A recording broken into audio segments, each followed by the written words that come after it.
Կան մասնագիտություններ, որտեղ աշխատանքային օրը չի սկսվում առավոտյան ու ավարտվում երեկոյան, իսկ հանգստյան օրերը հաճախ պարզապես օրացույցում են մնում։ Զինվորականների ծառայությունը հենց այդպիսիներից է, նրանք հայրենիքի սահմանին կանգնած են ոչ միայն առանց հանգստյան օրերի, այլև հաճախ անքուն գիշերներով, եղանակային ամենաբարդ պայմաններում և մշտական պատրաստակամությամբ։ Սակայն զինվորականի համար սա պարզապես աշխատանք չէ, սա գիտակցված ընտրություն է, երդում և պատասխանատվություն հայրենիքի, ժողովրդի և յուրաքանչյուր քաղաքացու անվտանգության հանդեպ։ Նրանց ծառայությունը չափվում է ոչ թե աշխատած ժամերով, այլ զգոնությամբ, նվիրումով ու պատրաստակամությամբ, ցանկացած պահի կատարել իրենց առաքելությունը։ Մինչ շատ են իրենց առօրյան անցկացնում են խաղաղ պայմաններում, զինվորականները շարունակում են իրենց հերթապահությունը, հաճախ հեռու ընտանիքից, անձնական կյանքը երկրորդ պլան մղելով։ Նրանց ծառայության շնորհիվ է, որ անդորր ու ապահովություն է երկրում։ Զինվորականի համազգեստը պարզապես հագուստ չէ, այն արժանապատվության, պատվի և հայրենասիրության խորհրդանիշ է,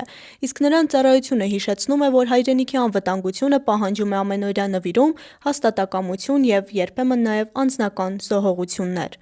Որովհետև կան մասնագիտություններ, որոնք չեն ճանաչում ոչ ժամանակ, ոչ հանգստյան օր, ոչ էլ գիշեր ու ցերեկ։ Զինվորականի ծառայությունը հենց դրանցից ամենապատասխանատուներից մեկն է։ Գայանե Հովհաննիսյան, Այսօր։